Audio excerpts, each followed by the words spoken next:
যে ঢাকা হাজি ক্যাম্পে পৌঁছিলাম, তখন দেখছি একজন মওলানা সাহেব অনেক বড় পাগড়ি মাথায় বেঁধে বলছেন, আপনারা বলেন লব্বাইক আল্লাহুম্মা লব্বাইক লব্বাইক লা শারীকা লাক লব্বাইক ইন্নাল হামদা ওয়া নি'মাতা লাক ওয়াল মুলক লা শারীকা লাক। আল্লাহ তোমার দরবারে উপস্থিত, আমি তোমার দরবারে উপস্থিত, প্রশংসা তোমার, অনুগ্রহ তোমার, রাজত্ব তোমার, কোনো শরীক নাই তোমার। এই দোয়া পড়াচ্ছে। তা আমি বলছি, ইমাম সাহেব এটা এখানে বলাচ্ছেন কেন? এটা তো এলামলামে বলতে হবে। বিমান জিদ্দায় নামার 15-20 মিনিট পূর্বে বৈমানিকের পক্ষ থেকে বলা হবে আপনারা এহরাম বাঁধুন, তালবিয়া পড়ুন। তখন আপনার মুসাইল লোকেরা বলবে লাব্বাইক উমরাতান, আমি উমরার জন্য উপস্থিত, লাব্বাইক আল্লাহুম্মা লাব্বাইক লব্বাইক লা শারীকা লাক লব্বাইক ইন্নাল হামদা ওয়া নি'মাতা লাক ওয়াল মুলক লা শারীকা লাক। তো আপনি এখানে বলছেন যে, তখন আমাকে বলছে যে বাড়ি থেকে বললে হবে যে মোহাম্মদ সাল্লাল্লাহু আলাইহি সাল্লাম বলেছেন এলামলাম, মোহাম্মদ সাল্লাল্লাহু আলাইহি সাল্লাম মানতে হবে, ঠেকা বাঁধেছে, আমি মানুষ নয়, আমারটাও চলে। তো বাড়ি থেকে বলছে চলে, তো যার যেখানে মন সে সেখানে বলুক যে চলবে, যেহেতু মোহাম্মদ সাল্লাল্লাহু আলাইহি সাল্লাম দিয়ে কাজ হলো না, সবারটাই যখন চলবে তো ঠিকই আছে, যার যেখানে প্রয়োজন হবে সে সেখানে এহরাম বাঁধবে। মোহাম্মদ সাল্লাল্লাহু আলাইহি সাল্লাম দিয়ে তার হলো না, তো ঠিকই মোহাম্মদ সাল্লাল্লাহু আলাইহি সাল্লাম নাকচ করে দিয়েছেন যে বাপ ছাড়া বিবাহ হবে না। এখন খালা বলছে যে ওটা মোহাম্মদ সাল্লাল্লাহু আলাইহি সাল্লাম বলেছেন, আমি তো খালা, আমি পারবো না, খালা বিবাহ দিয়েছে। আল্লাহ বলছেন যে মেয়ের অভিভাবককে বলে বিবাহ করো। তারপরের বাক্যে বলছেন অতহুন্না উজুরাহুন্না বিল মারুফ, ভালোভাবে মোহরটা দিয়ে দাও। বাকি মোহরে বিবাহ জায়েজ, কিন্তু মোহর দেওয়া লাগবে না, এটা কোথায়? মরার সময় বলছে যে 10 কাঠা জমি তোমাকে দিয়ে দিলাম, এগুলো নয়। মোহর নগদ দেন আর 10 দিন পরে দেন, তাড়াতাড়ি দেন। যদি এবার আপনাদের বলছি, এই ছেলেরা শোনো, তোমার বাপ যদি মোহর না দিয়ে মারা যায়, তাহলে তোমার বাপের পক্ষ থেকে তোমাকে তোমার মাকে মোহর দিতে হবে। এটা তোমার বাপের ঋণ কর্জ বাকি থেকে গেছে। তোমরা যদি তোমার বাপের মোহর তোমার মাকে না দাও, তাহলে বিচারের মাঠে তোমার মা তোমার বাপের নেকি নিয়ে নেবে, কোনো পথ নাই। বিচারের মাঠে তখন তো আর বাপ তোমার টাকা পাবে না। তোমার বাপ বিচারের মাঠে টাকা পাবে? টাকা পাবে না। তোমার মার হাত ধরে ক্ষমা নিলে হবে? ওখানে বিচারের মাঠে হাত ধরে ক্ষমা চলে না। তাহলে কিভাবে বিচার হবে? বিচার হলো নেকি দিয়ে বোঝাতে হবে, যে নেকি যে নেই, তো বলছে ওই পরিমাণ পাপ নিয়ে নিতে হবে।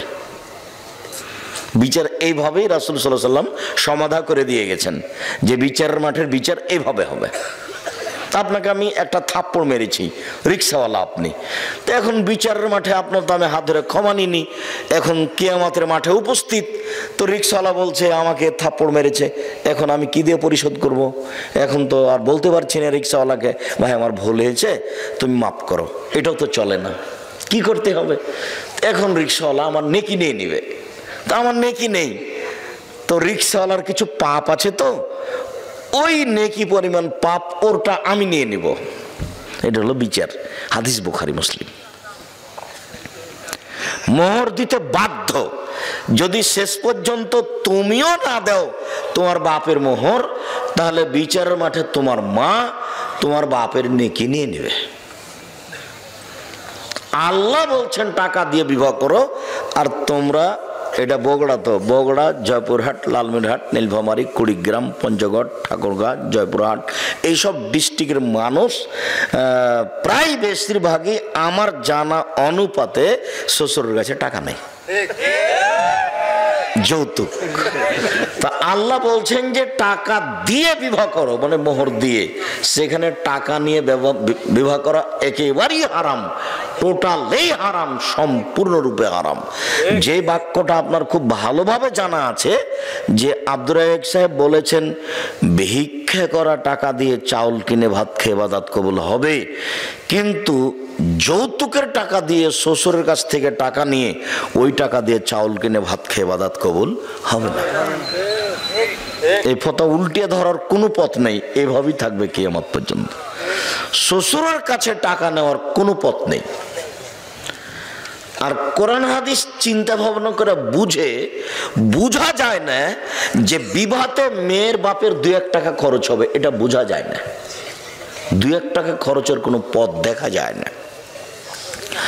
তো আমরা আজকে প্রথম অংশের আলোচনা তেমন নয়, এতটুক যে বিবাহ করো, মেয়ের বাপ গার্জেনকে বলে কোর্টের বিবাহ বাতিল, তারপরে কোর্টে যদি বিবাহ হয় তাহলে বিবাহ আরেকদিন তার বাপের উপস্থিতিতে 2 জন সাক্ষী দিয়ে বিবাহ পড়াতেই হবে, কোনো পথ নেই। সবাই মিলে মেয়ে দেখতে যাওয়া নাজায়েজ, হারাম। বিবাহ নির্ধারণ হওয়ার পরে থোবড়া বা মেয়েদের গীত গাওয়া বা হলুদ মাখা জায়েজ, তবে এইভাবে নয়। আর হলুদ মাখার কোনো বিধান কোরআন হাদিসে নেই, তো হলুদ মাখা হারামও নয়। হলুদ মাখতে পারে কেউ, কিন্তু হলুদ তার ভাবেই মাখাবে এটা হতে পারে না, তাহলে বিবাহের সূচনাতেই জেনা। হলুদ তার খালাতো বোন, মামাতো বোন, চাচাতো বোন মাখাবে, তাহলে বিবাহের সূচনাতেই জেনা। একজন মহিলাই আর একজন মহিলার গায়ে হাত লাগিয়ে হলুদ মাখাতে পারে না, তো একজন পুরুষ যুবক পুরুষের গায়ে হাত লাগিয়ে ভাবি, খালাতো বোন, মামাতো বোন কি করে হলুদ মাখাতে পারে? এর চেয়ে নোংরা, ন্যাক্কারজনক, জঘন্য, বর্বর কাজ আর কি হতে পারে?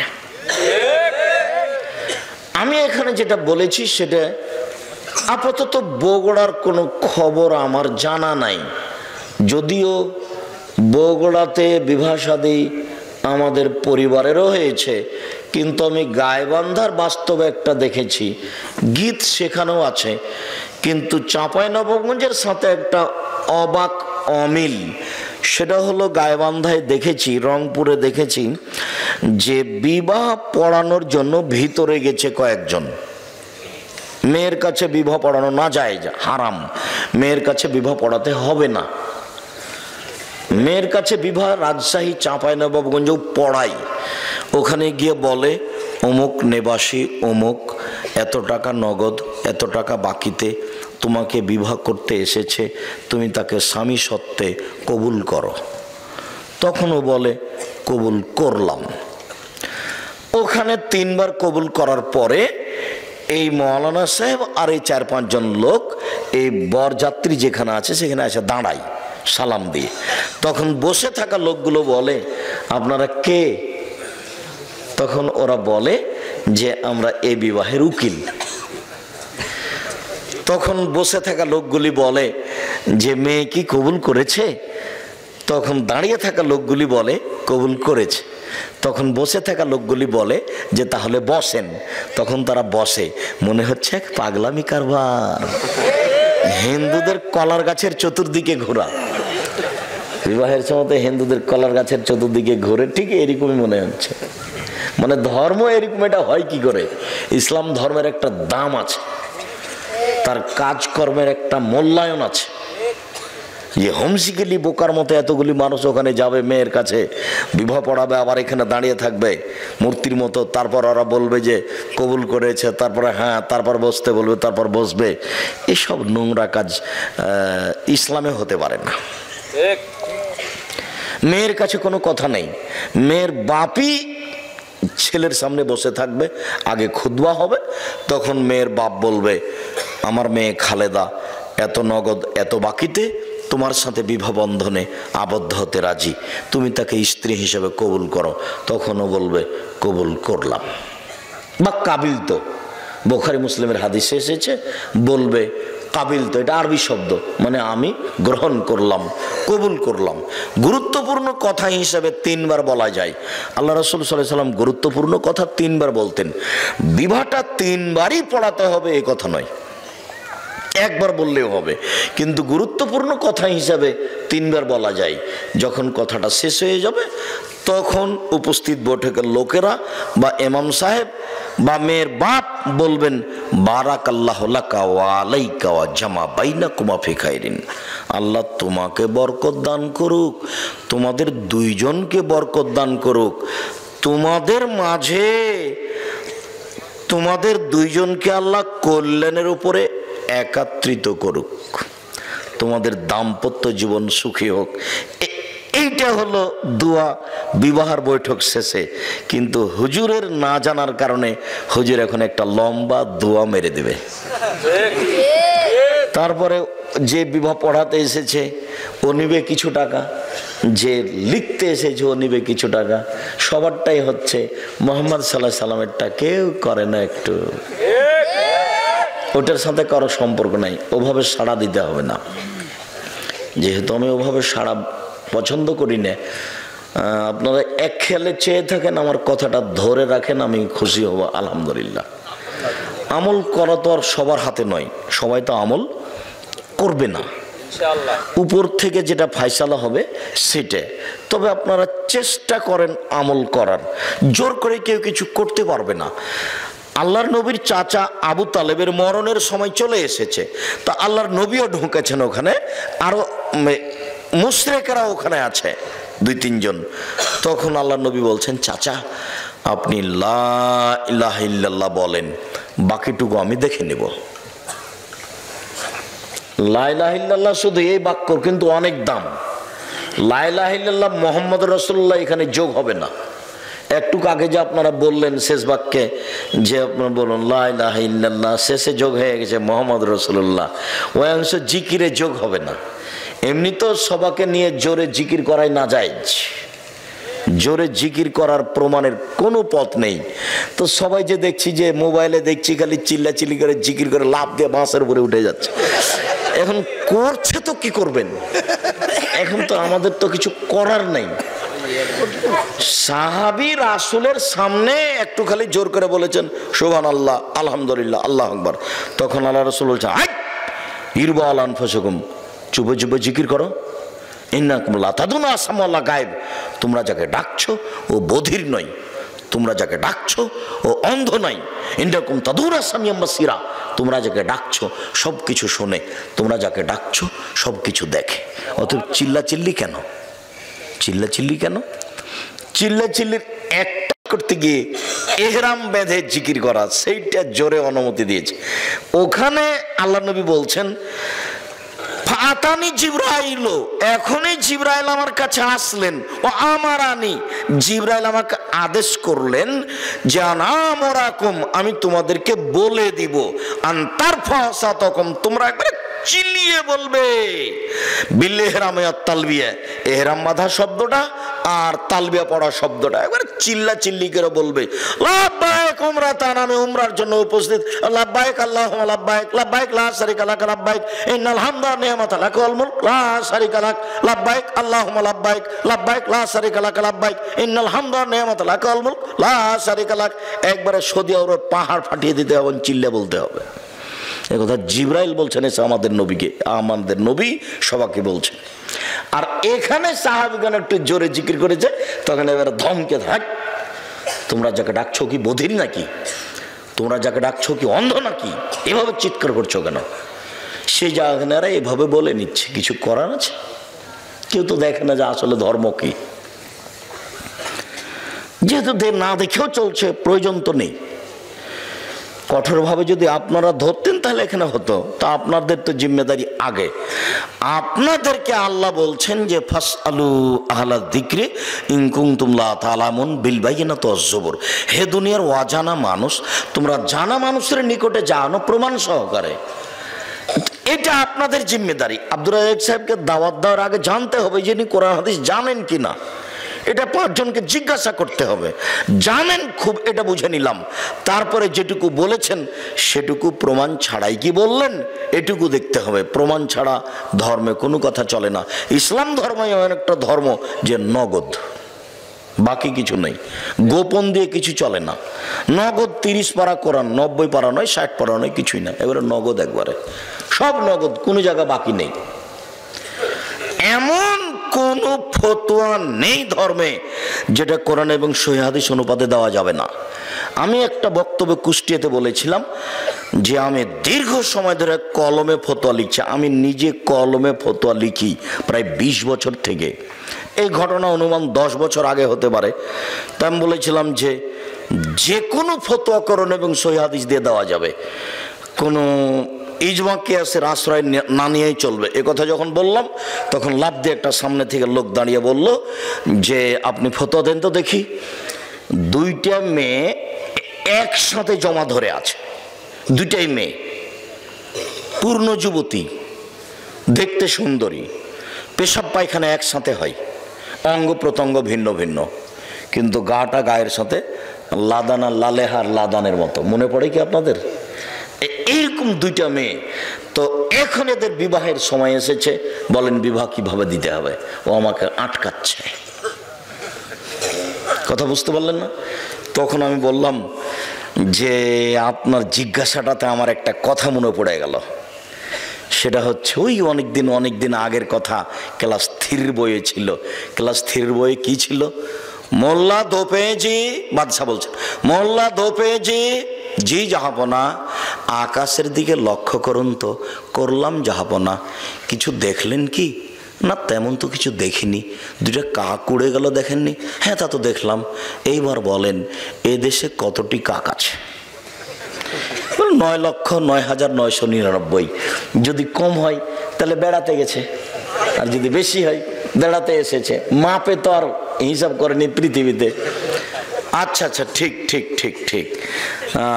আচ্ছা মোল্লা দোপেজি, ওইটা কি? ওইটা চৌবাচ্চা জাহাপনা। বলতে পারো তুমি চৌবাচ্চায় কত পেয়ালা পানি আছে?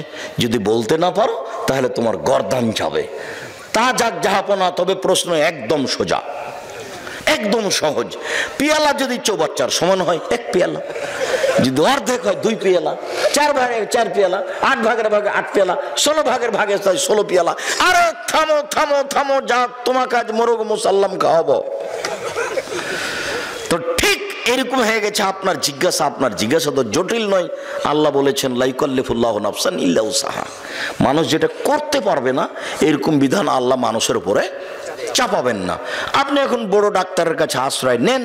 বড় ডাক্তার যদি বলে যে পৃথক করা যাবে, করতে হবে। যদি বড় ডাক্তার বলে পৃথক করা যাবে না, তো একজনে বিবাহ করুক, তাতে আসে যায় না।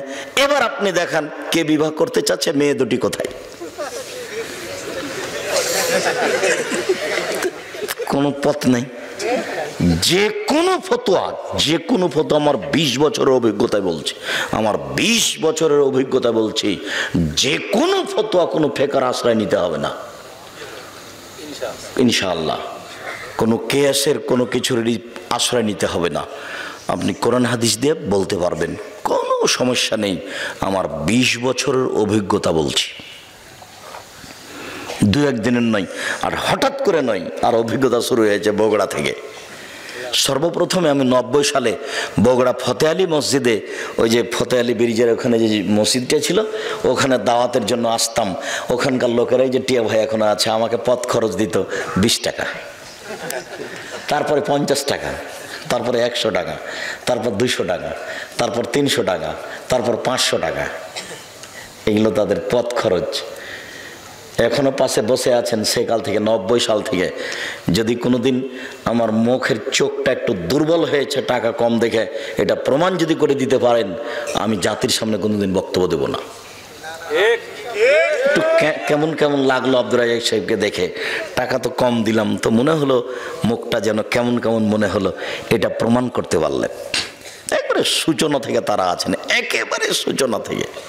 সর্বপ্রথম যখন এসেছি বগুড়ায়, আল্লাহ আল্লাহর কসম, আল্লাহ আল্লাহর কসম, আল্লাহ আল্লাহর কসম, আপনাকে আমি ফাঁকি দিতে আসিনি। আমার বুঝ অনুযায়ী আমি কোরআন এবং সহিহ হাদিসের কথা বলে থাকি, বলবো ইনশাআল্লাহ। সম্মানিত দিনী ভাই বোন, আরেকটু জরুরি কথা যে বিবাহের এইসব নিয়ম নীতির পরে, বিবাহ পড়ানোর পরে বর কনেকে নিয়ে যেসব কিছু করা হয় বরের বাড়িতে কনের বাড়িতে, এগুলো সব হারাম। বিবাহ পড়ানোর পরে একটা কাজ আছে, সেটা অলিমা। এটা মেয়ে ছেলের বাপের বাড়িতে হবে। আর অলিমাতে শুধু ধনী মানুষকে যদি দাওয়াত দেওয়া হয়, গরিব নিঃস্ব ফকিরকে বাদ দেওয়া হয়, তাহলে ওই খাদ্য ড্রেনে ফেলে দিতে হবে, কুকুরে খাবে। কেন আব্দুর রাজ্জাক এভাবে বললেন কেন? আল্লাহ নবী বলেছেন আশারত আমিন, সবচেয়ে নিকৃষ্ট খারাপ খাদ্য ওই খাদ্য যেই খাদ্যে শুধু ধনীদের দাওয়াত দেওয়া হয়েছে, গরিবদের দেওয়া হয়নি। তাহলে এবার যে কয়েক দেগ ভাত রান্না করা হয়েছে গরুর গোস্ত দিয়ে, এই ভাতটা এখন কেমন ভাত বলেন তো দেখি? সবচেয়ে খারাপ, সবচেয়ে নিকৃষ্ট। এ কথা আমি বলিনি, এ কথা মুহাম্মদ সাল্লাল্লাহু আলাইহি ওয়াসাল্লাম বলেছেন। দেখকে একবার উল্টিয়ে ফেলে দিতে হবে ট্রেনে, কুকুরে খাবে ভাত, মানুষ খাবে না। কেন? এতে কাকে দাওয়াত দেওয়া হয়েছে? শুধু চিনে চিনে ধনীকে দাওয়াত দেওয়া হয়েছে। অতএব এই খাদ্য হারাম, এ কথা আমি বলিনি, এ কথা মুহাম্মদ সাল্লাল্লাহু আলাইহি ওয়াসাল্লাম বলেছেন। আর দুয়াটার ওখানে আছে বরকত। বরকনের ভিতরে বরকত কি আছে? বরকতের কথাটা আপনাকে মাঝে মধ্যেই বলে থাকি, এই জন্যই বলে থাকি যে আপনার স্ত্রী, আপনার মা দুইজনই সংসার পরিচালনা বুঝে না। ভাতে চাউল দিতে গিয়ে দুইটা চাউল পড়ে গেছে, সেটা তুলে যে পাতিলে দিতে হবে সেটা তার বিবেচনাতে নেই। বাড়ির বরকত বুঝে না। দেখেন তো, বরকত যেভাবে আল্লাহ রাসূল বলছেন, মানুষের মধ্যে বরকত আছে, টেবিলটার মধ্যে বরকত আছে, এই বোতলটার পানিটার মধ্যে বরকত আছে। কিভাবে এগুলো আব্দুর রাজ্জাক সাহেব? টেবিলের বরকত বুঝতে পারলেন না? আজকে সন্ধ্যার সময় টেবিলটা করা হয়েছে, এমন এক জায়গাতে ঘরে রেখেছেন যে উপর থেকে বস্তা পড়ে টেবিলটা ভেঙে গেল, একদিনই শেষ। আর একটা টেবিল আপনাদের বাড়িতে আছে, আপনার দাদার করা, এখনো আছে। তার মানে ওই টেবিলটাতে বরকত আছে, এটাতে বরকত নেই। আল্লাহ রাসূলের সামনে যখন কোনো নতুন ফল দেওয়া হতো তখন তিনি বলতেন, আল্লাহুম্মা বারিক লানা ফি সামারিনা ওয়া সায়না ওয়া মুদ্দিনা ওয়া শাহরিনা। আল্লাহ তুমি আমাদের ফলে বরকত দাও, আমাদের শহরে বরকত দাও, আমাদের ওজনে বরকত দাও, আমাদের জিনিসপাতিতে বরকত দাও। রুজি ভিন্ন জিনিস, বরকত ভিন্ন জিনিস।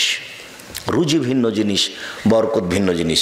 খুতবা শেষে বিবাহ পড়ানোর পরে প্রথম বাক্যটাই বললেন, আল্লাহুম্মা বারিক বারাকাল্লাহু লাকা ওয়া আলাইকুমা। আল্লাহ বরকত তোমাকে দেখ, তোমাদের দুইজনকে দেখ, আর তোমাদের দুইজনকে আল্লাহ কল্যাণের উপরে একত্রিত করুক। ধর্মের সাথে কারো ভালো সম্পর্ক নেই, কেননা ধর্ম কেউ বুঝে না। যারা প্রচার করছে তারাও বুঝে না, যারা বলছে তারাও বুঝে না। এখানে যিনি, ওনার নাম কি, কাজী, কাজীর খাতাতে 4 জন সাক্ষী লাগবে। এই খাতা ফেলে দিতে হবে, এই খাতা চলবে না। বিবাহের জন্য 4 জন সাক্ষী লাগে না, কয়জন লাগে? 2 জন। এখানে আবার ভাগ করে নিয়েছে, মেয়ের পক্ষ থেকে 2 জন, ছেলের পক্ষ থেকে 2 জন। তার মানে সূচনাতে গন্ডগোল। আল্লাহ নবী এ কথা বলেননি। আল্লাহ নবী মুহাম্মদ সাল্লাল্লাহু আলাইহি ওয়াসাল্লাম বলেছেন যে একটা বিবাহ জায়েজ হওয়ার জন্য কয়জন সাক্ষী লাগে? 2 জন। ও পুরুষের পক্ষে না মহিলার পক্ষে, এই কথা তিনি বলেননি। তিনি বলেছেন লা নিকাহা ইল্লা বি শাহিদাইনে, 2 জন সাক্ষী ছাড়া বিবাহ হয় না। ওয়ালা নিকাহা ইল্লা বি ওয়ালিন, অভিভাবক ছাড়া বিবাহ হয় না। 2 জন সাক্ষী ছাড়া বিবাহ হয় না, 1 জন অভিভাবক ছাড়া বিবাহ হয় না। উকিল বাপ হারাম। নোয়াখালী, কুমিল্লা, পটুয়াখালী, সিলেট, চট্টগ্রাম, ওইসব ডিস্ট্রিক্টে উকিল বাপই বাপ, ওর সাথে মরা পর্যন্ত জামাই মেয়ে সম্পর্ক রাখে। উকিল বাপকে ডেকে নিয়ে আসে, দাওয়াত খায়। যতদিন পর্যন্ত উকিল বাপ বেঁচে আছে ততদিন পর্যন্ত নিজের বাপের চেয়ে দামি মানুষ কে? উকিল বাপ। কথা বুঝতে পারলেন না মনে হয়? উকিল বাপ ধর্ম বাপ নয়। বিবাহের দিন যাকে উকিল করা হয় গার্জেন হিসেবে, জি, উকিল বাপই হারাম। বাপ বেঁচে থাকাকালীন উকিল বাপ চলবে না, বাপই তো উকিল। এটা আরবি শব্দ, যার হাতে বিবাহটা সমর্পণ করা হয়েছে।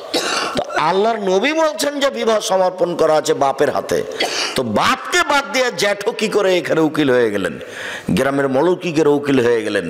সেই উকিল বাপই চলছে বাকি জীবন বাপ হিসাবে, তাকে সম্মান করা, তাকে সময়ে কাপড় চোপড় দেওয়া, এইভাবে কত ডিস্ট্রিক্টে বাংলাদেশে, ভারতে, পাকিস্তানে উকিল বাপ চলছে। উকিল বাপ হারাম, বিবাহে কোনো উকিল বাপ ঢুকতে পাবে না। বিবাহের পরে যেটা সেটা অলিমা, এরপরে ছেলে মেয়ে জন্ম নিল তাদের ব্যাপারে চিন্তা ভাবনা। আমরা আপাতত প্রথম অংশ শেষ করলাম। এভাবেই দু একটা টানা কথা বলে আমি কথাতে, যেহেতু বগুড়ার খবর জানা নেই, কাজে আমি চাঁপাইনবাবগঞ্জের ভাষার কথা বলে থাকি, চাঁপাইনবাবগঞ্জের গতির কথা বলে থাকি যে রাজশাহী চাঁপাইনবাবগঞ্জে বিবাহের শুরু থেকে এমন কোনো কাজ নাই যেটা জায়েজ, একটা কাজও জায়েজ নয়, সবই হারাম। ওইভাবেই বিবাহ চলছে শুরু থেকে নিয়ে শেষ পর্যন্ত, একটা কাজও জায়েজ নয় বিবাহের, সবই হারাম। এই এলাকা তো হতে পারে যে শুরু থেকে নিয়ে শেষ পর্যন্ত একটাও জায়েজ নয়, সবই হারাম। এইবার পারিবারিক জীবন, স্বামী স্ত্রী সংসার। আল্লাহ তাআলা আনহা বলেন যে আমার বান্ধবীদেরকে নিয়ে আমি দোলনায় খেলাচ্ছিলাম, আমার মা ডাকলেন আয়েশা, আমি দৌড়িয়ে আসলাম। আসতেই আমার মা আমার মুখে হাতে যেখানে ধুলোবালি লেগেছিল সেগুলো একটু ধুইয়ে দিলেন, ধুইয়ে দিয়ে আমাকে একটা ঘরে নিয়ে গেলেন। দেখি সেখানে আনসারীদের মহিলা, বিষয়টা আমি বুঝলাম না, আনসারীদের মহিলা আমাকে সুন্দরী করে সাজালো। আসমা বিনতে ইয়াজিদ বলছেন কাইয়ামতু আয়েশা তালে রাসূলুল্লাহ সাল্লাল্লাহু আলাইহি সাল্লাম, আমি আয়েশাকে রাসূলের জন্য সুন্দরী করে সাজালাম। ঠিক 8টা, 8:30, 9টার সময় আমার মা একটা ঘরে নিয়ে আমাকে ঢুকলেন, আমাকে সাজানো হয়েছে। সাজানো উচিত, কিন্তু নেল পালিশ নখে দেওয়া হারাম। নখ যেমন বড় করা হারাম, নেল পালিশ নখে দেওয়া হারাম। নেল পালিশ নখে দেওয়া ইহুদি খ্রিস্টানদের পতিতালয়ের মেয়েদের বৈশিষ্ট্য নয়, নেল পালিশ নখে দেওয়া ইহুদি খ্রিস্টানদের পতিতালয়ের মহিলাদের বৈশিষ্ট্য। কপালে টিপ দেওয়া হারাম। হিন্দু মেয়েকে বিবাহ করার 10টি পদ্ধতি আছে, তার একটি পদ্ধতি হচ্ছে রাক্ষসী বিবাহ। মেয়ের বাপ বিবাহ দিবে না, ছেলে জোর করে বিবাহ করবে। কোন রকম করে যদি কপালে টিপ দিয়ে দিতে পারে তাহলে বিবাহ হয়ে গেছে। হিন্দুদের মেয়েকে বিবাহ করার 10টি পদ্ধতি আছে, তার একটি পদ্ধতি হচ্ছে রাক্ষসী বিবাহ, আর সেটা হলো কপালে টিপ দেওয়া। হিন্দুদের পক্ষ থেকে এসেছে কপালে টিপ দেওয়া, কাজে কোন মুসলিম মহিলা কপালে টিপ দিতে পাবে না, চিরদিনের জন্য হারাম। কোন মহিলা নখে নেল পালিশ দিতে পাবে না, চিরদিনের জন্য নেল পালিশ দেওয়া হারাম। কি দিবে? মেহেদি দিবে। একজন মহিলা রাসূলের কাছে একটা পত্র দিল, তার প্রয়োজনীয় কথা। পত্রটা দিতেই আল্লাহ রাসূল বললেন আইয়াত রাজুলিন মিমরা, এই হাতটা পুরুষের না নারীর? মানে আল্লাহ রাসূল হাতটার নিন্দা করলেন। ওই হাতে মেহেদি লাগানো ছিল না। মহিলা তো মেহেদি লাগানো নেই কেন? তার মানে মহিলা মানুষকে হাতে মেহেদি লাগাতে হবে জরুরি, পুরুষ মানুষের হাতে পায়ে মেহেদি লাগা হারাম। পুরুষ মানুষ হাতে পায়ে মেহেদি লাগাতে পাবে না। পুরুষ মানুষ মেহেদি লাগাবে দাড়ি পেকে গেলে, চুল পেকে গেলে, চুল দাড়িতে। তাছাড়া হাতে মেহেদি দিতে পাবে না, নখে মেহেদি দিতে পাবে না, এটা মহিলাদের। মহিলারা হাতের নখে তো মেহেদি দিবে, পায়ের নখেও দিতে হবে। পায়ের নখে মেহেদি লাগাতে বাধ্য, দিতেই হবে। আব্দুর রাজ্জাক সাহেব, আমাদের দেশে তো পায়ে মেহেদি দেয় না, এটা একটা কুসংস্কার চলে আসছে। কেন দেয় না?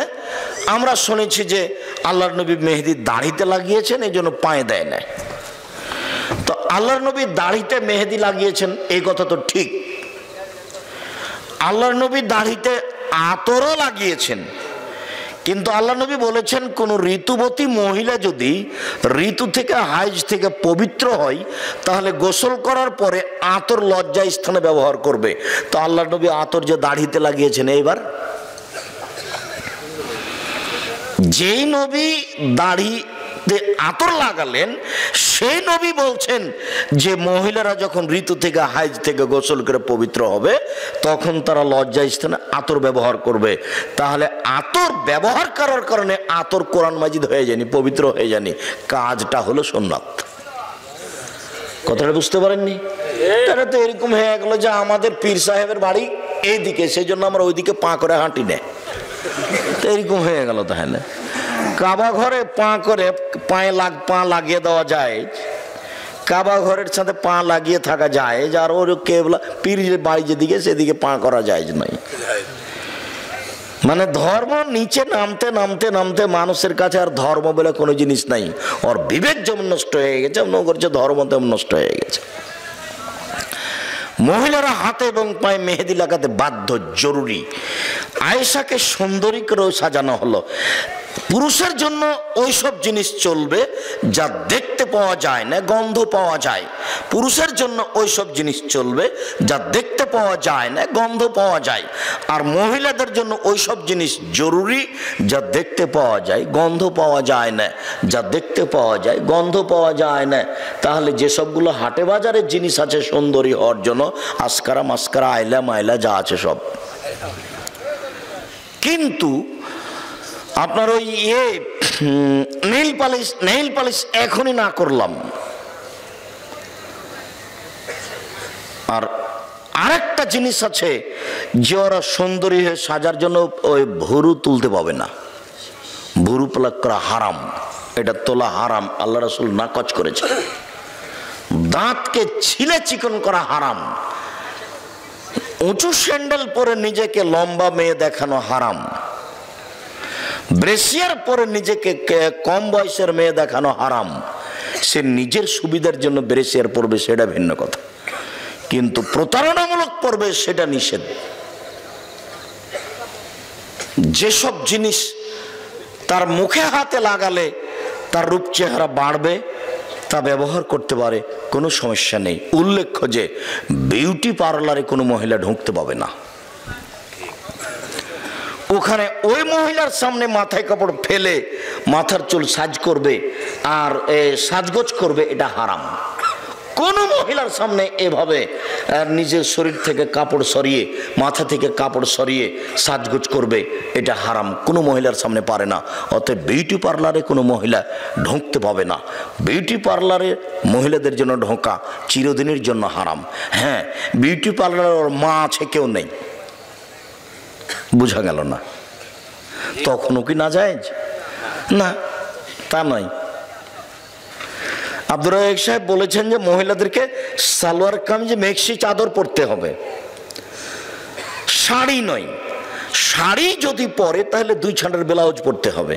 2 ছাঁটের ব্লাউজ মানে যার হাত আছে কবজি পর্যন্ত, নিচের দিক কোমরের নিচে চলে যাবে, 1 থেকে 1.5 গজ কাপড়ের ব্লাউজ বানাতে হবে। তো আমি কথা বলেছি, কথা ঠিক। তো আমি কি বলেছি যে আপনার স্ত্রীর ছোট ব্লাউজ পরা নিষেধ? তা আমি বলিনি। আমি বলেছি যেখানে তার দেবর ভাসুর আছে, গ্রামবাসী যায়, সেখানে ছোট ব্লাউজ হারাম। যেখানে তার দেবর নেই, ভাসুর নেই, গ্রামবাসী নেই, সেখানে ছোট ব্লাউজ কেন? ব্রেসিয়ার পরে থাক। ব্রেসিয়ার কেন? এমনিতেই থাক না কেন, কাপড় ছাড়া। সেটা তার পারিবারিক ব্যাপার। আপনার পরিবারের সাথে আমি কোনো হস্তক্ষেপ করতে আসিনি, আপনি আপনার মতো থাকেন। আমি বলছি যে যে বাড়িতে তার দেবর ভাসুর আছে সেই বাড়িতে একজন মহিলা ছোট ব্লাউজ পরে থাকতে পারে না। যদি থাকে তাহলে তার স্বামী দায়ুস, তার স্বামী এখন তাহাজ্জুদ পড়ে জান্নাত কিনতে পারবে না। শরীয়ত বিধান এইভাবে করা আছে। মহান আল্লাহ বলেন,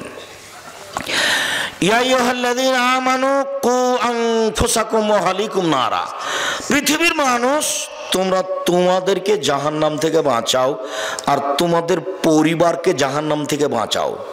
অত্রায়তে বোঝা যায় যে পরিবারের মালিক তার পরিবারকে জাহান্নাম থেকে বাঁচাতে পারে। পরিবারের মালিকের হাতে আল্লাহ জিম্মেদারি দিয়ে দিয়েছেন যে তুমি তোমার পরিবারকে জাহান্নাম থেকে বাঁচাও। এই ছেলে, দয়া করে মধ্যে থেকে কোনো বাচ্চা যেন না উঠে, এ ব্যাপারে আপনারা খেয়াল করে থাকবেন। আমি আপনার বিরক্তির আগেই বক্তব্য শেষ করবো ইনশাল্লাহ। আমি অত কোরআন হাদিস জানি না যে আব্দুল্লাহ বিন ফজল রাহিমের মতো ফজরের আজান পর্যন্ত বক্তব্য দিব। আমার অত জানাও নেই, আমি অত পারিও না। 1-1.5 ঘন্টা, খুব বললে 2 ঘন্টা। কাজে আপনাকে আমি একটু ধৈর্য ধারণ করে বসে থেকে আলোচনা শোনার জন্য অনুরোধ জানাই। আমি আপনার কিছু না কিছু উপকার করবই করবো ইনশাআল্লাহ। আপনার জন্য এসেছি, আর আপনিও যেহেতু এই জন্য এসেছেন, তাহলে দয়া করে সময়টা লস করিয়েন না। আর এখন কারোর সাথে কথা বলা প্রয়োজন মনে করিয়েন না, কথা একটু পরে বলেন। কথা তো কিছুক্ষণ পরে শেষ হয়ে যাবে এমনিতেই, তখন কথা বলেন। অত্র আয়াতে আল্লাহ যা বললেন তাতে মানুষ তার পরিবারকে জাহান্নাম থেকে বাঁচাতে পারে, মানুষই পরিবারকে জাহান্নাম থেকে বাঁচাতে পারে। এ কথা আমি বলিনি, এ কথা আল্লাহ তাআলা বলছেন।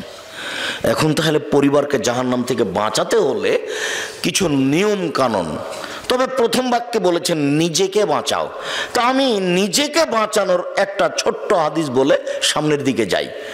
রাসূল সাল্লাল্লাহু আলাইহি সাল্লামকে জিজ্ঞাসা করা হলো, আল্লাহর নবী, মান নাজাত, জাহান্নাম থেকে বাঁচার পথ কি, কিভাবে জাহান্নাম থেকে আমরা বাঁচতে পারি? তখন আল্লাহ রাসূল 3টা কথা বললেন। এই 3টা আপনি পালন করেন, তাহলে আপনি নিজেকে বাঁচাতে পারবেন। পরের বাক্যে আপনার পরিবার।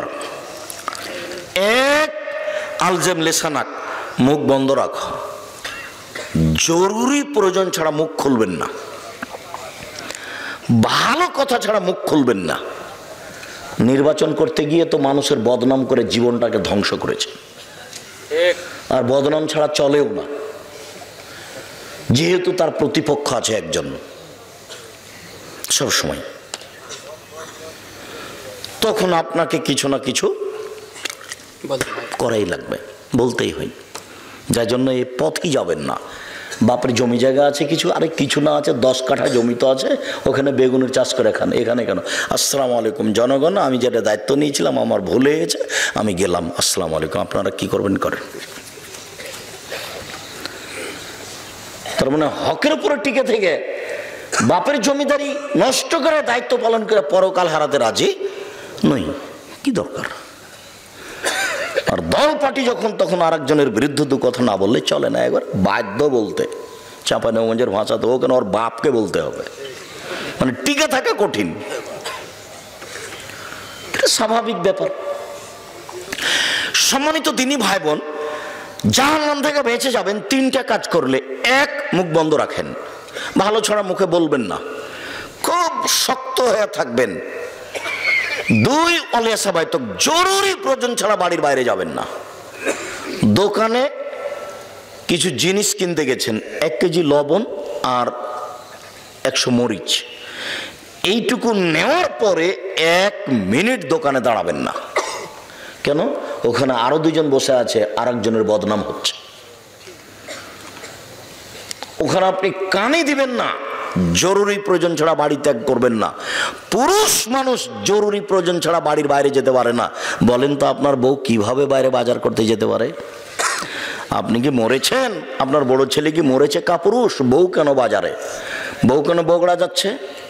বগুড়া বাজারে তো মহিলাদের ঠেলে ভিতরে ঢোকা যায় না।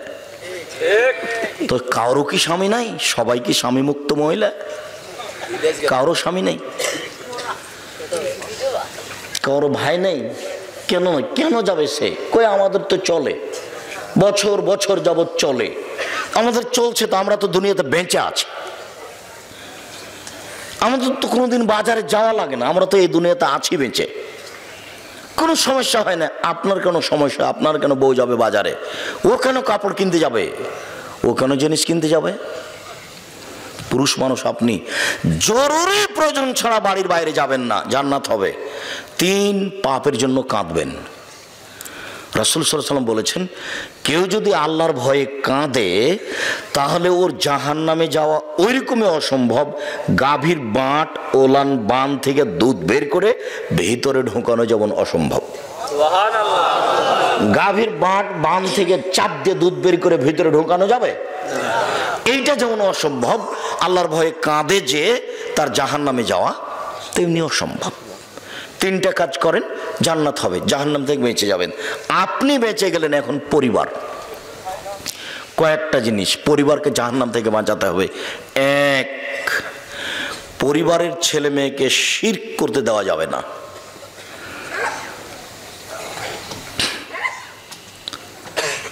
আমি কবি নজরুল ইসলামের মানের হানি করিনি, আমি কবি নজরুল ইসলামের মানের হানি করিনি, আমি ঠাকুরের মানের হানি করেছি। আর কবি নজরুল ইসলামের মানের হানি করেছি এই জন্য 1000 কোটি টাকার মামলা সুনামগঞ্জ কোর্টে আর 5000 কোটি টাকার মামলা সিলেট কোর্টে। তো আমি নজরুল ইসলামের মানের হানি কি করলাম? আমি বলেছি, নজরুল ইসলাম বলেছেন মসজিদের পাশে কবর দিও ভাই, কবর থেকে যেন মুয়াজ্জিনের আজান শুনতে পাই, এই গুনাহগার গোর আজাব হতে পাইবে রেহাই।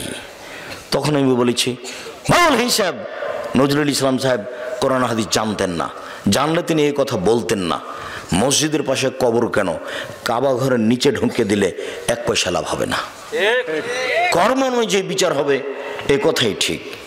আমি এই কথা বলাতে নজরুল ইসলামের মানের হানি করেছি বলে আমার বিরুদ্ধে মামলা করা হয়েছে। ঠাকুর তো আপনাকে মানুষই মনে করে না, ঠাকুর আপনাকে পশু মনে করে। যখন আপনি ঢাকা বিশ্ববিদ্যালয় খুলতে গেলেন তখন ঠাকুর বলছে কলকাতা থেকে, ওরা বাংলা ভাষা জানে না, বেটারা বিশ্ববিদ্যালয় বানাবে। বঙ্গভঙ্গের বিরুদ্ধে আপনাদের নিন্দা করে একটা কবিতা লিখেছিল 25 লাইনের, কলিকাতা প্রেস ক্লাবে পড়েছিল।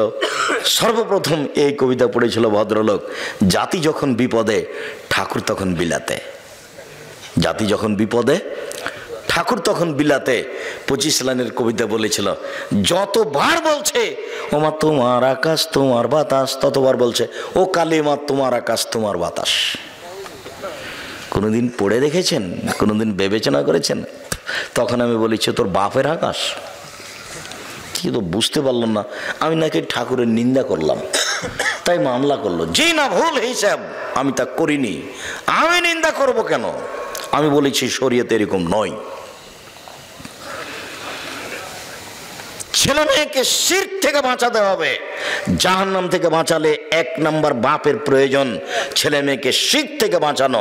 লোকমান হাকিম বলছেন, বোনাইয়া ও আমার আদরের ছেলে, লা তুশরিক বিল্লাহ, আব্বু আল্লাহর সাথে শিরক করো না, ইন্না শিরকা লাযুলমুন আযীম, শিরক হচ্ছে সবচেয়ে বড় পাপ। পাপের জগতে সবচেয়ে বড় পাপ হলো শিরক। ছেলে মেয়েকে শিরক মুক্ত করতে হবে। পরিবারকে যেতে দিতে হবে না কবরের কাছে। কবরের কাছে কিছু পাওয়া যাবে না, কবর থেকে কোনো জিনিস কাউকে ছেলে দিতে পারে না। কবরের কাছে মানত মারা যায় না, মহাস্থান কবরে গরু জবাই করা যায় না, ছাগল মুরগি দেওয়া যায় না, সেখানে মানত মারা যায় না। যারা মেনেছে মানবে তারা মুসলমান নয়, তারা খারেজ হয়ে গেছে ইসলাম থেকে, তাদের জান্নাতের কোনো পথ নেই। বিচারের মাঠে আল্লাহ তাআলা আদম সন্তানকে সামনে বলবেন, বিচারের মাঠে আল্লাহ উপস্থিত হবেন। যখন আদমের ছেলে মেয়ে উপস্থিত হবে তখন আল্লাহ বলবেন, ইবনা আদম লা আতাইতানি বিকুরাবির যে খাতায়া সুম্মা লাকিতানি লা তুশরিকু শাইআন আতিত কবে করাবে মাগফিরা। এই আদমের ছেলে মেয়ে শোনো, আজকে যদি তোমরা আকাশ জমিন পরিমাণ পাপ নিয়ে উপস্থিত হয়ে থাকো, তোমাদের পাপ আর পাপ, আকাশ জমিন একবার পরিপূর্ণ হয়ে আছে পাপে, আমি তোমাদের এই পরিমাণ ক্ষমা নিয়ে উপস্থিত হয়েছি যদি শিরক না থাকে। তোমাদের পাপ যত আমার ক্ষমা তত, তোমাদের পাপ যত আমার ক্ষমা তত, যদি শিরক না থাকে। তোমাদের পাপ যে পরিমাণ আমার ক্ষমা সেই পরিমাণ, তোমাদের পাপ যে পরিমাণ আমার ক্ষমা সেই পরিমাণ, যদি শিরক না থাকে। তো এবার আপনার হুজুরকে বলেন যে আব্দুর রাজ্জাক সাহেব বা আহমদ সাহেব শিরক কোনটা, উনি যদি বলেন যে বাংলাদেশে কোনো শিরক নেই, ভালো কথা। আর যদি বলেন যে শিরক আছে, তাহলে ঠিক তাকে বলতে হবে। আমি খাকসার আমার বুঝে যা আছে তা আমি শিরকের নোট করেছি, বক্তব্যও আছে। এদেশে একটা বই পাওয়া যায়, কে বড় ক্ষতিগ্রস্ত।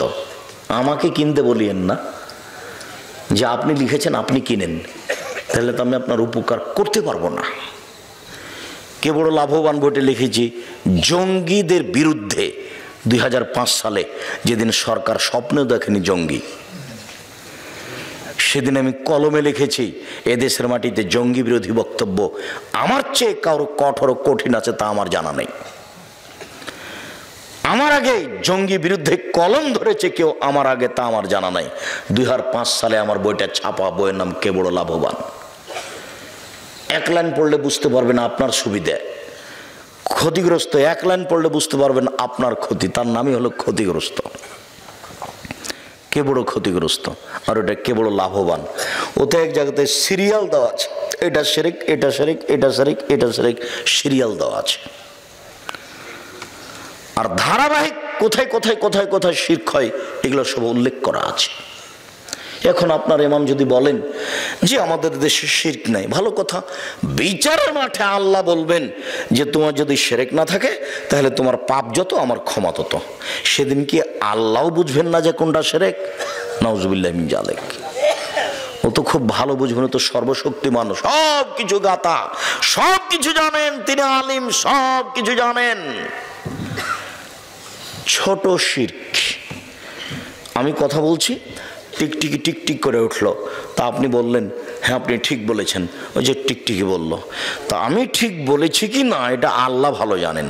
তো টিকটিকি কিভাবে জানলো? তো আল্লাহর সাথে কাউকে সমান করে দেওয়ার নাম হলো শিরক। যখনই গাড়িটা ছুটেছে ঢাকা থেকে বা গোবিন্দগঞ্জ গাইবান্ধা থেকে রংপুর থেকে, তখন থেকে বারবার কন্ট্রাক্টর বলছে, ড্রাইভার বলছে কন্ট্রাক্টরকে, ভাই মহাস্থানে 10টা টাকা দিও, ভাই মহাস্থানে 10টা টাকা দিয়ে দিও। কেন? তার মাথায় কাজ করছে যে মহাস্থানে 10টা টাকা দিলে গাড়িটা অ্যাক্সিডেন্ট হবে না, ও কবর থেকে ঠেকিয়ে দিবে অ্যাক্সিডেন্ট যেন না হয়। এর নাম শিরক। অ্যাক্সিডেন্ট ঠেকাতে পারে কে? আল্লাহ।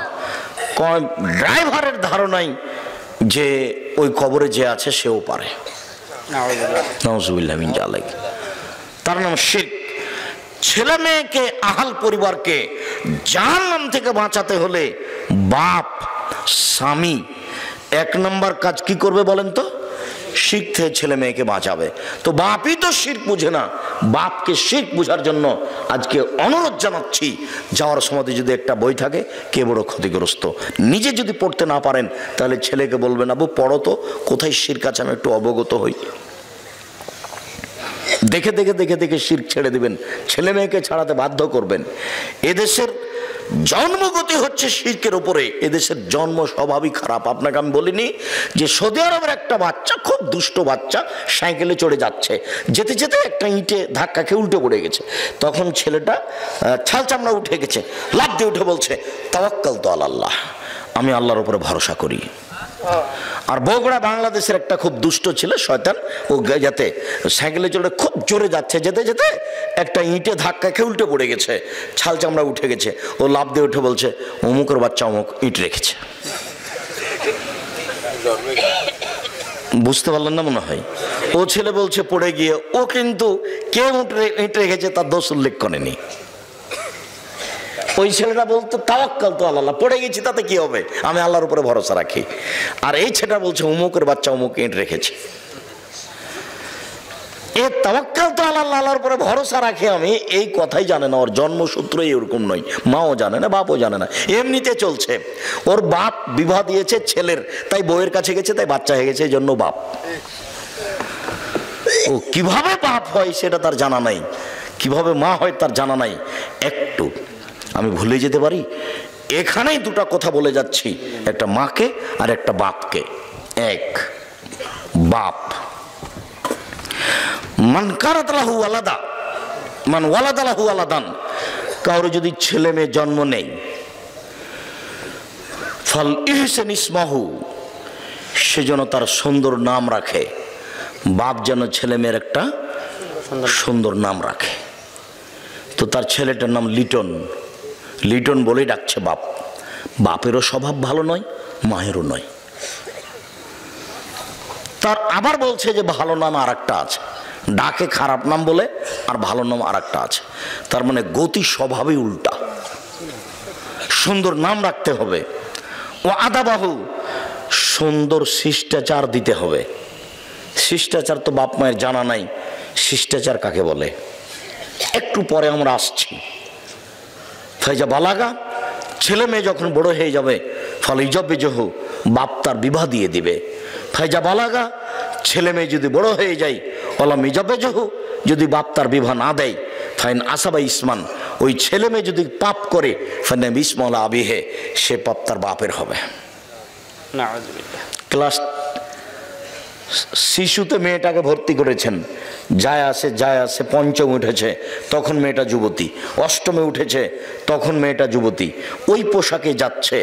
এখন যত মানুষ দেখছে, সমস্ত মানুষের যত পাপ হচ্ছে, তত পাপ আপনার মেয়ের হচ্ছে, ওই পরিমাণ পাপ আপনার হচ্ছে, সমান সমান। এক পাপ 3 ভাগে বিভক্ত, যে দেখেছে সেই, আর মেয়েটা আর মেয়ের বাপ, কারোটা কম হবে না। এবার আপনার মেয়ে আজিল হক কলেজে পড়ছে, ভালো, ও আবার গেছে এতে চিল্লাই গেছে লন্ডন, মেয়ে এখানে পড়ছে। ধর্ম পাগল মনে হচ্ছে এদের কাছে। কি করে হয় এটা? হয় কি করে? এটা চলে কিভাবে? আল্লাহ ভালো জানে। উপস্থিত বৈঠকের দিনই মুসলিম বোন শোনেন, আপনাকে বলছে, কথা বলছো কেন? তোমার মাথায় কাপড় নেই কেন? শরম করো না? তুমি ইতস্তবোধ করো না? লজ্জাবোধ করো না? একটা দিনই বৈঠকে এসেছে, তোমার মাথায় কাপড় নেই কেন? উপস্থিত বৈঠকের মুসলিম বোন এদিকে শোনেন, এদিকে খেয়াল করেন। আপনার গল্প শুনতে আসেনি, শুধু আপনাকে বলছি খাস করে এই কথাটা। আগেরটা বললাম আপনার স্বামীকে। আপনার স্বামীর উচিত ছিল জন্মের 7ম দিনে আকিকা দিয়ে নাম রাখা। 7 দিনের দিনই আকিকা হতে হবে। 7 দিনের আগে বাচ্চা মারা গেলে আকিকা দিতে হবে না। 7 দিন পার হয়ে গেলে আকিকা দিতে হবে না। আকিকার গোশত বাপ মাই খাবে, অন্যরাকে দেওয়া যায়। আকিকার পশুর কোনো শর্ত নেই, শিষ্টাচার দিতে হবে বাপকে। বাপকেই বলে দিতে হবে, আব্বু আব্বু, বাড়িতে যখন ঢুকবা তখন সালাম দিয়ে ঢুকবা, আব্বু, এটা শিষ্টাচার। সালাম দিয়ে ঢুকবা। সালাম দিয়ে ঢুকনি? আর বেটা, আমাদের গাভীটা যখন আমরা গোহালে নিয়ে যাই, তখন তো সালাম দেয় না, ও যে গরু, ওকেও সালাম দিবে। তো তুমিও দেওনি, তো তুমিও কি গরু? বুঝে না ওরা, অন্তর আছে বুঝে না, দেখেও দেখে না ওরা, চক্ষু আছে দেখে না, শোনেও শোনে না ওরা, কান আছে শোনে না। উলায়েকা কালানাম, তারা পশু প্রাণীর মতো, তারা গরু ছাগলের মতো, তারা কুকুর শ্রীগেলের মতো, ভালো হওয়া যাল বরং তার চেয়ে খারাপ। গরু ছাগল যখন গোহালে যায় তখন সালাম দিতে পারে না, ও সালাম দেওয়ার বস্তু নয়। কিন্তু আপনি দিবেন, আপনিও দিলেন না। আল্লাহ এখন বলছেন, তুমি কি গরু ছাগলের মতো হয়ে গেছো? তুমি দিলে না কেন? পরের বাক্যে যে আল্লাহ বলছেন যে কুকুর শ্রীগেলের খারাপ, এইটা কে? এটা তোমার বাপ। আব্দুর রাজ্জাক সাহেব, আপনাকে অনেক সম্মান করি, আমার বাপ কুকুর শ্রীগেলের চেয়ে খারাপ, এই কথা বলছেন কেন? আপনাকে খুব ভালোবেসে নিয়ে এসেছি, কথা একটু বিবেচনা করে বলেন, নাহলে আমরা খুব কষ্ট পাবো। আমার বাপ কুকুর শ্রীগেলের চেয়ে খারাপ, এই কথা বলছেন কেন? আমি তোমার আব্বাকে কুকুর শ্রীগেলের চেয়ে খারাপ বলিনি, তবে তোমার দাদা মরা 10 বছর হলো। এটা বগুড়া নয়? হ্যাঁ, বগুড়ার স্বভাব আমার খুব ভালো জানা আছে। তোমার দাদা মরা 10 বছর হলো, তোমার দাদার জমি জায়গা তোমার বাপ সকালে পাবে আর তোমার ফুফু বিকেলে পাবে, এরকম না? একসাথে একসাথে। তো 10 বছর থেকে তোমার বাপ জমি খাচ্ছে, কই তোমার ফুফুকে তো দেয়নি। তোমার বাপ যদি কুকুর শ্রীগেলের চেয়ে খারাপ না হয়, তাহলে খারাপ কে? তুমি আজকে তোমার বাপকে বলে দিও, আব্বা, ভাগ্য ছাড়া দুনিয়াতে আসেনি, ভাগ্য নিয়ে এসেছি আব্বা। ভাগ্যে যদি জমিদারি থাকে, জমিদারি করেই খাবো। ভাগ্যে যদি ভিক্ষা করা থাকে, ভিক্ষা করে খাবো। ফুফুর জমি খাবো না। এই কথা তোমার বাপকে বলিও, সন্ধ্যা হতে তোমার ফুফুকে যেন তোমার বাপ জমি ভাগ করে দেয়। দিতেই হবে, তোমার বাপ দিতে বাধ্য। তোমার বাপের বিচারের মাঠে দেরিতে হবে। যে জাকাত ওসর দেয়নি, ধানের ওসর দেয়নি, টাকার জাকাত দেয়নি, সেও জালেম, তোমার বাপও জালেম। তো ওসর দিল না তো জালেম কিভাবে? ও ফকিরের টাকা মেরে খেয়েছে। এই জন্য ওসর যদি কেউ খেয়ে নেয়, না দেয়, তাহলে ধানের ওসর তাহলে কার ধানটা মেরে খেলো? ফকিরের। ও তো ধানটা তো ওর নয়, ওই ধানটা কার? ওটা ফকিরের। তো এটা তোমার বাপ মেরে খেলো, তোমার বাপের বিচার দেরিতে হবে, জালেমের বিচার দেরিতে হবে, তোমার বাপেরও বিচার দেরিতে হবে। তোমার বাপ তোমার ফুফুর জমি মেরে খেয়েছে, আর দেরিতে বিচার মানে বুঝো, বিচারের মাঠে ভালো মানুষের বিচারের সময়সীমা হলো ফরজ সালাতের সমান। ধরে নাও মাগরিব সালাতের 3 রাকাত সালাত, 3 রাকাত, তা আদায় করতে কতক্ষণ লাগবে? 5-7 মিনিট। জোহরের 4 রাকাত সালাত কত সময় লাগবে? 5-10 মিনিট। তাহলে বিচারের মাঠে ভালো মানুষের বিচারের সময়সীমা হলো 5 মিনিট, 7 মিনিট, 10 মিনিট, এক ওয়াক্ত সালাত আদায় করার সমান। আবার আল্লাহ নবী বলেছেন যে যার বিচার দেরিতে হবে, ওর চেয়ে যার বিচার তাড়াতাড়ি হবে, ও 500 বছর আগে যাবে। তো এক